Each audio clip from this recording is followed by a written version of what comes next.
gonna take you back to the past to play the shitty games that suck ass. He'd rather have a buffalo take a diarrhea dump in his ear. He'd rather eat the rotten asshole of a road-killed skunk and down it with beer. He's the angriest gamer you've ever heard. He's the angry Nintendo nerd. He's the angry Nintendo nerd. Ooh, I know what you're thinking. How dare you pick on Double Dragon? But I'm not. Double Dragon's awesome. And so is Double Dragon 2, The Revenge. But Double Dragon 3, The Sacred Stones, is just a fucking waste. First of all, those talking parts really slow the game down. I mean, why not just shut the fuck up and let me fight? Now, the big problem I have with this game is just that it's too damn hard. All you get is one life. One life. If you die once, you start all over again. Now, I can get through the first 2 Double Dragons without dying a single time until maybe the last levels, but this one, I can't even get through the first level. Everybody gangs up on you and they just drain your energy. And yes, even your energy bar goes down faster than in the previous games. I guess they were trying to make this one realistic, like if in real life, if you went out onto the streets to fight this many people at the same time, you'd get your ass handed to you. And when you die once, that's it. You're brown bread. You're not coming back. You can't fuck around with this game. Charlie's Angels. It was a TV show about 3 private investigators who work for a mysterious billionaire named Charlie. The show was a hit and helped launch Farrah Fawcett to stardom. In 2000, they remade it as a feature film with Cameron Diaz, Drew Barrymore, and Lucy Liu. It was a success and helped popularize over-the-top kung fu-style fighting with American audiences. Not everyone liked it. Roger Ebert gave it only half a star, calling it eye candy for the blind, and that it was like the trailer for a video game movie, lacking only the video game and the movie. But of course, here is the video game, which came out the same year as the movie's sequel, Full Throttle, which was deemed unwatchable, which I guess means the game is going to be unplayable. The game begins with the Statue of Liberty being stolen. New York is orphan? What? Is the Statue of Liberty New York's mommy? Shouldn't it be New York is orphaned? Or New York is an orphan? Yeah, I got a headline. This game sucks. The goal in this game is to find out who's stealing the world's monuments. So it's like Mario's Missing? In your first missions, you have to infiltrate a bikini contest. I have no idea how those two things are related. It might have been explained in the opening cutscene, but I was distracted by all the characters' soulless dead eyes.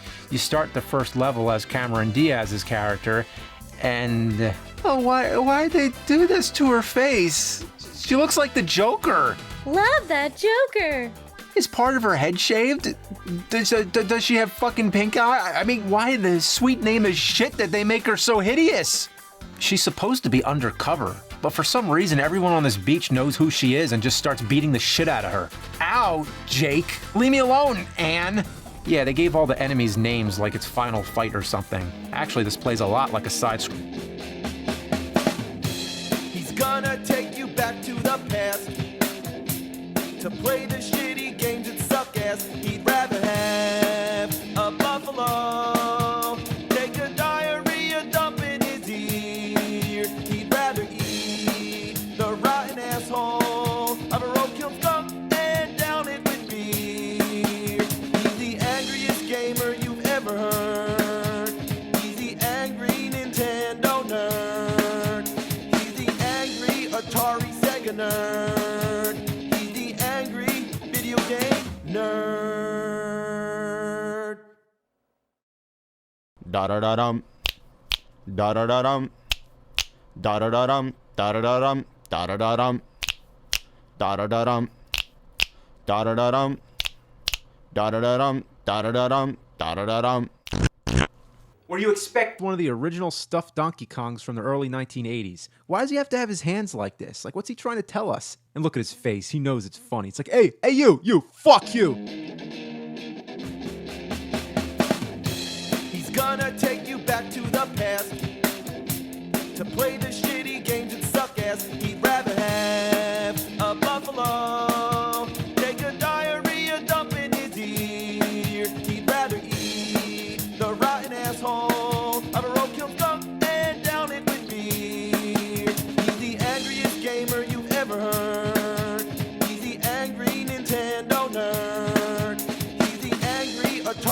mega nerd. He's the angry video game nerd.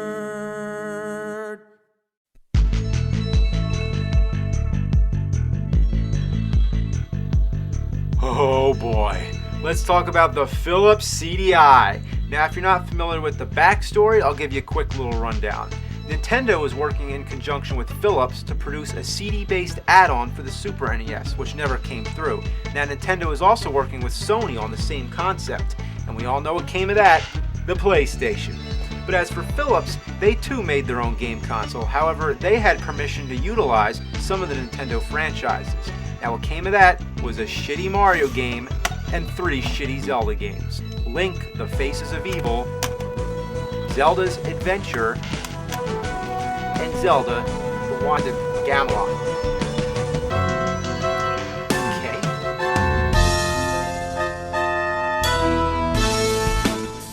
Twice the Mega Power?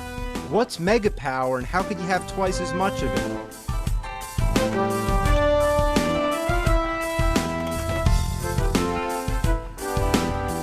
The title screen shows a nice colorful display for 8-bit graphics, though I would have preferred a traditional black and white side-scrolling title like in the movies. But more importantly, listen to the music.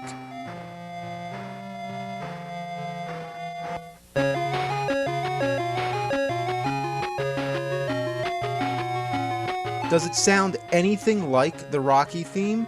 Or any of the music from the movies at all? Well, the graphics are great for the time, but I wonder why Rocky's training in shorts. Not to mention why Apollo's shorts. That didn't happen till the 3rd movie. But anyway, this is the training stage, and you just keep tapping the buttons. I really don't know if there's any technique, but you just keep tapping the buttons. Well, this is boring, don't you think?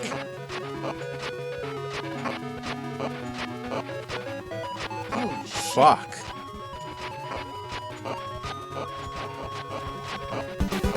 Cock a fucking doodle ass shit. The original Ninja Turtles is one of the most annoying games I've ever played. You first play it and think, well, this can't be too bad. The control's decent, it's fun killing things, the sound effects are cool. You may even think I'm trying to compare it to the sequels, which are far superior. 2-player, arcade action, beat up a bunch of foot soldiers, good stuff. But this first one is garbage. And you may be like, you know, come on, it's the first of its kind, be easy on it. But no, it sucks. It sucks ass from a straw. And you want to know why? Well, where do I begin? That beeping sound when you're low on energy, I mean, that's so annoying. Now look at that. Now, how the hell am I supposed to get up there? That's impossible. And who is that guy with the chainsaw anyway? Remember him from Ninja Turtles? I sure don't. The only way I can get up there is with Donatello, the turtle with the longest weapon. Come on, get over here, you fucknut. Alright. Okay, all of that just for a pizza? The chainsaw Pizza named shit. Fucks. What more can I say about this game? It's awful. The premise is dumb, the controls are slow and rarely work, the characters aren't balanced at all, some are way stronger than others. Half the time I win because my enemy accidentally rolls off the stage. I swear, I get more victories with ring outs than I do anything else. I can see why Star Wars doesn't bother with fighting games. Their first outing was an embarrassment. The combo system barely works, and if you really try at it, you get the Kasai kicked out of your tear ass. I still think the idea of a Star Wars fighting game could have been great. But too bad they were just jerking off. Masters of Terrace Kasai. More like masturbators of Terrace Kasai. So, after a lot of button mashing, luck, and hatred for myself, I get to the final boss, Darth Vader. And let me tell you, this motherfucker makes Shang Tsung and M. Bison look like pussies. His moves are overpowered and he just fucks you up. Oh, but we can't end this way. I gotta win. To beat Darth Vader, I have to take some extreme measures. I have to go back to the past.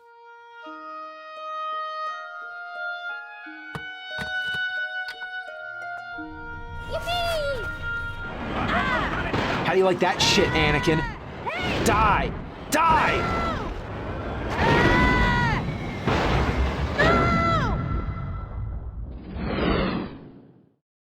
No!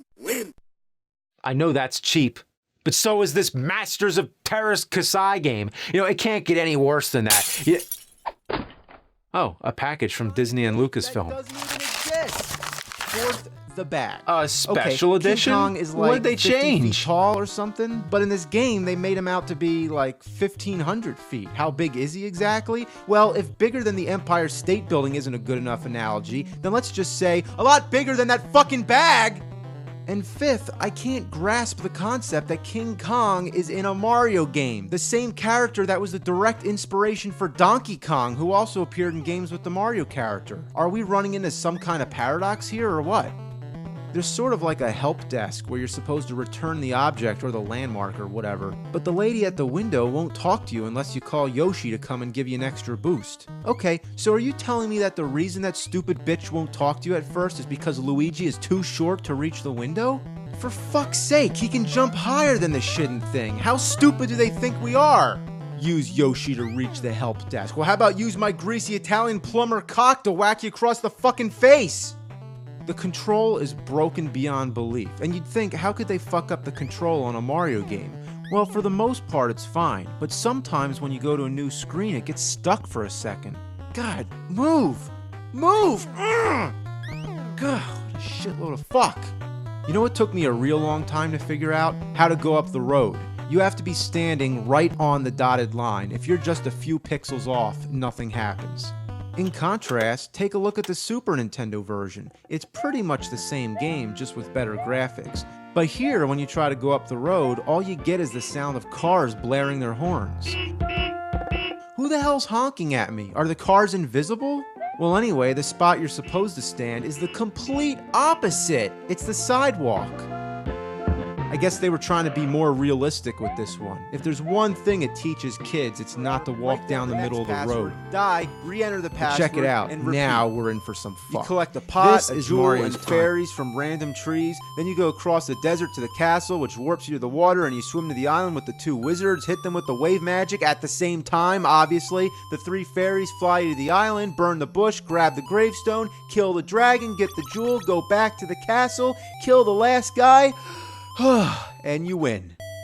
Do I feel accomplished? No. I feel like this game just wasted my fucking time, making me have to figure out all this cryptic shit. That's not to say Zelda didn't have its own cryptic shit. You have to burn a bush to reveal a staircase, and there's thousands of bushes where it could have been. There's a lake where you have to use a flute, a statue that you have to push, and a specific rock where you're supposed to lay a bomb. I'm only raising the question, what is it we love about all the puzzle solving that goes on in Zelda? Perhaps it wasn't as hard to figure out, maybe there were more clues within the game, and people discussed this game much more, sharing all the secrets. But I do have to admit, my first time playing through Zelda, I got stumped a lot too. Maybe it just boils down to the fact that it's a much more well-designed game, and it's fun, so you enjoy playing through it and trying to figure it all out. Hide just doesn't have the same fulfillment. It's a mediocre adventure game with some serious flaws, and that's what you get for reaching into the dark depths of the NES library. You might as well be reaching into a dog's asshole, because all you're gonna find is shit.